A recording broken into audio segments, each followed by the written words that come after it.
Hello students, समय एग्जामपुर कलम से क्रांति। मैं प्रीति आपका अपने परिवार एग्जामपुर में स्वागत करती हूँ। आरआरबी एएलपी क्या है, पोस्ट कौन सी होती है और डेफिनेटली इसकी योग्यता क्या होती है, सैलरी क्या होती है, तो इन सभी जानकारी के साथ मैं लेकर आई हूँ आपके सामने एक इवेंट। एक बार सभी स्टूडेंट जल्दी से सेशन को लाइक करके शेयर कर दीजिए ताकि और भी स्टूडेंट क्लास में लाइव आ सके।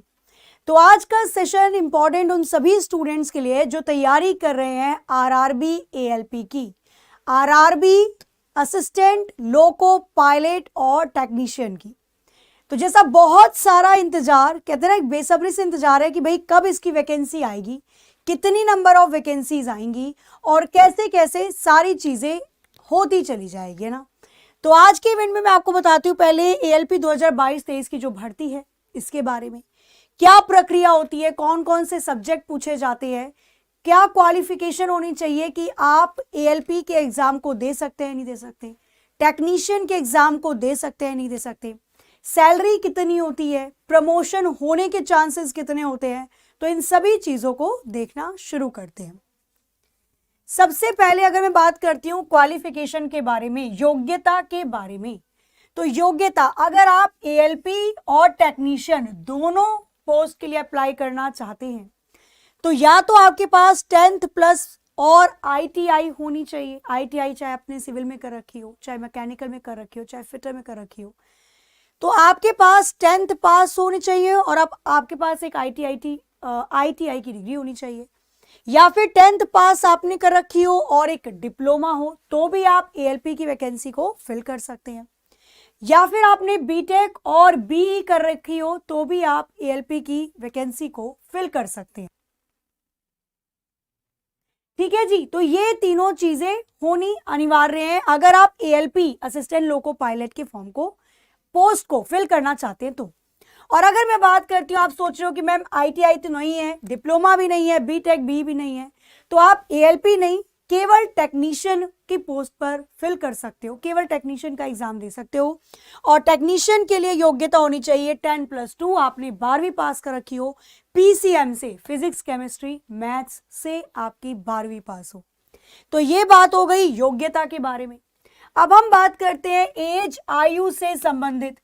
तो कम से कम आपकी एज होनी चाहिए 18 और ज्यादा से ज्यादा 30। ये जनरल कैटेगरी वाले स्टूडेंट्स के लिए। बाकी जो रिलैक्सेशन दिया जाता है ओबीसी वाले स्टूडेंट को जो 3 साल का एज रिलैक्सेशन मिलता है वो होगा ही, और जो एससी एसटी वाले कैंडिडेट को 5 साल का एज रिलैक्सेशन होता है वो भी मिलेगा। लोको पायलट आपने देखा होगा, लोको पायलट या आप बोल सकते हो एक तरीके से ड्राइवर, है ना। लोको पायलट के अंदर उनका काम क्या होता है प्रॉपर्ली अगर देखा जाए तो, जैसे माल गाड़ी को चलाने के लिए लोको पायलट नहीं होते भाई, जो इंजन पे बैठते हैं, जो देखते हैं सिस्टम सही से चल रहा है नहीं चल रहा है, वर्क कर रहा है नहीं कर रहा है, एक तरीके से ट्रेन को ड्राइव करने वाले। ऐसे ही पहले तो आपको मालगाड़ी वगैरह चलाने के लिए दी जाती है ना। पहले तो ट्रेनिंग पीरियड होता है, ज्वाइनिंग करने के बाद ट्रेनिंग पीरियड होने के बाद फिर आपको मालगाड़ी इन सब चीजों को चलाने के लिए बोला जाएगा।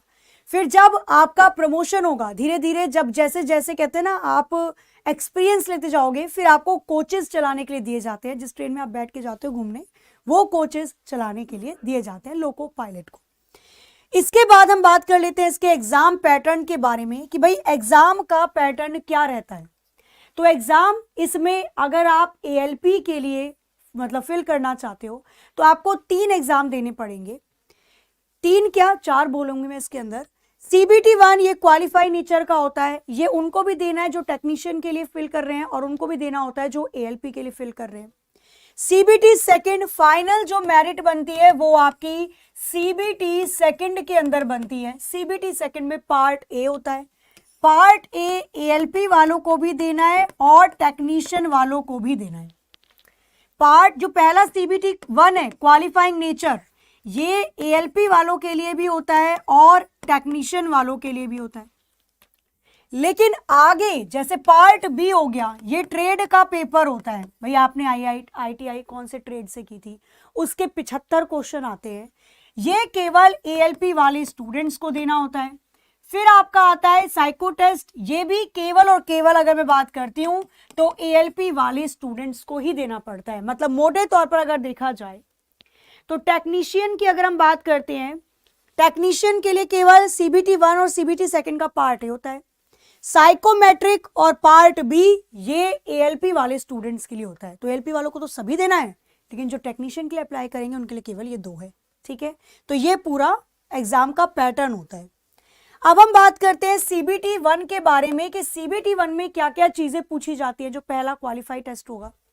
CBT 1 जो आप सभी को देना होगा, इसके अंदर 4 पोर्शन होते हैं। मैथ्स के आते हैं 20 क्वेश्चन, रीजनिंग के 25, साइंस के 20 और GS के 10 क्वेश्चन आते हैं। कुल मिलाकर 75 क्वेश्चन पूछे जाएंगे। 60 मिनट का ये पेपर आपका होता है और इसमें नेगेटिव मार्किंग भी होती है 1/3 की। ध्यान रहे, नेगेटिव मार्किंग है। ठीक है, जब आप इस पेपर को क्वालिफाई करते हो उसके बाद आपका होता है CBT 2 का पार्ट ए का पेपर। ये भी आप सभी को देना है, चाहे ALP के लिए आप फॉर्म को फिल कर रहे हैं या टेक्नीशियन के लिए। सेकंड, अगर बात करती हूँ CBT 2 में, CBT 2 पार्ट ए के अंदर मैथ्स आती है 25 नंबर की, रीजनिंग 25, बेसिक साइंस और इंग्लिश के क्वेश्चन मिलाकर 40 क्वेश्चन आते हैं। जीके और करंट अफेयर से आपके 10 क्वेश्चन पूछे जाते हैं।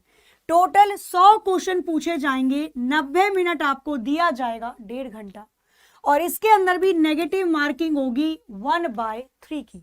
ठीक है, तो यहां तक पार्ट ए और CBT 1 ये तो आप सभी को देना है। अब हम बात करते हैं जो बच्चे ALP के लिए फॉलो कर रहे हैं, ALP के लिए एग्जाम को निकाल रहे हैं, उनको पार्ट बी भी देना पड़ेगा। ये केवल और केवल ALP वालों के लिए। उनके ट्रेड से रिलेटेड 25 क्वेश्चन पूछे जाएंगे। 60 मिनट का समय दिया जाता है और मिनिमम पासिंग मार्क्स होते हैं 35%। अगर आपके ट्रेड के क्वेश्चन में 35% मार्क्स आए हैं तो आप यहां पर पास माने जाते हो। ठीक है, इसके बाद हम बात करते हैं एक साइकेट्रिक आपका टेस्ट होता है। ठीक है, तो उसके अंदर भी आपको लास्ट में देना होता है। जब आपका पार्ट ए और पार्ट बी दोनों क्लियर हो जाता है तो आपको साइकोमेट्रिक टेस्ट देना पड़ता है। अब हम बात कर लेते हैं सैलरी के बारे में, जिसका इंतजार रहता है नहीं कि भाई सैलरी क्या होगी। तो इसकी जो बेसिक पे होती है, या बेसिक ग्रेड पे आप इसको कह सकते हो, वो 1900 होती है। मतलब जो बेसिक सैलरी होती है वो 19,900 समथिंग होती है।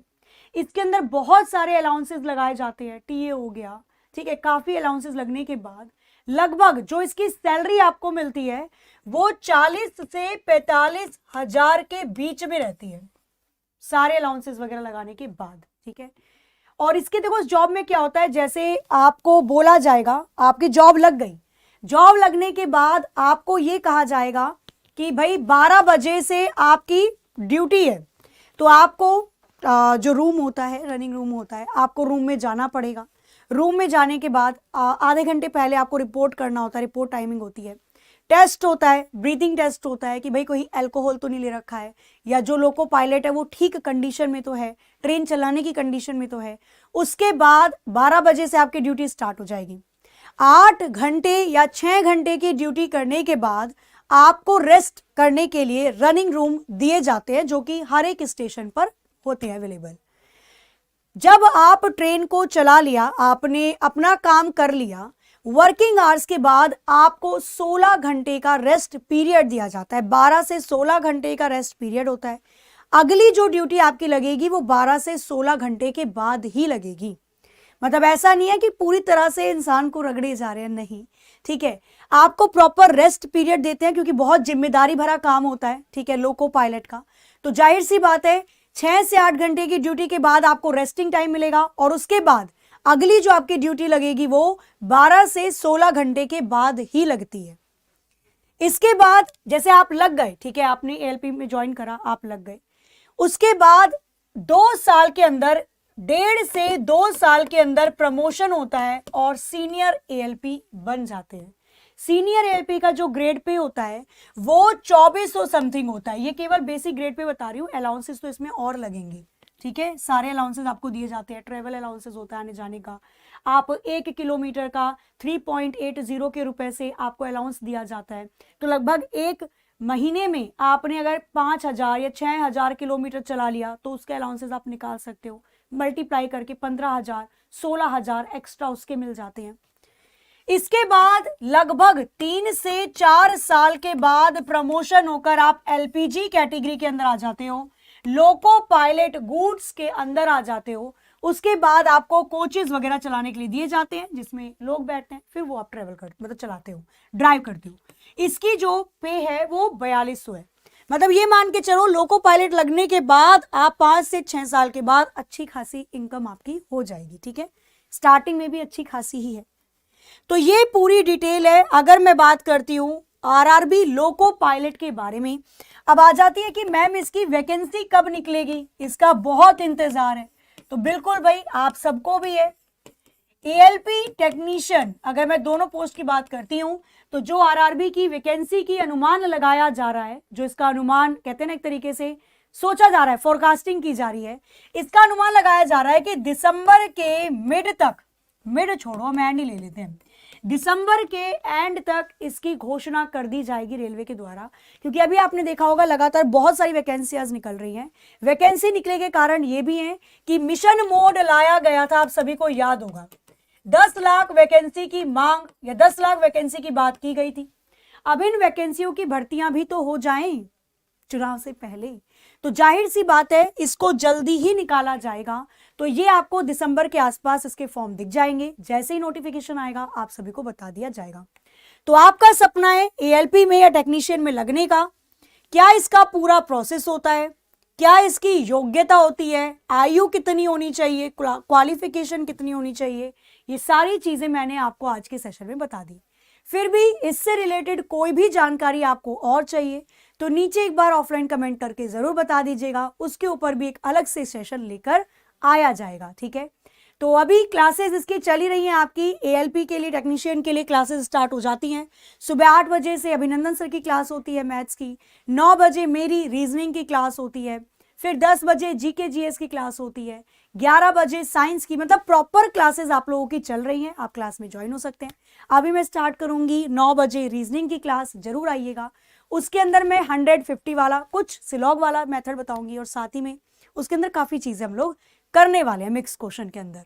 तो चलिए मिलते हैं अपनी अपनी क्लासेस के अंदर, तब तक के लिए हंसते रहिए, मुस्कुराते रहिए, खुश रहिए, अपना अपने घर वालों का ख्याल रखिए। जय हिंद, जय भारत।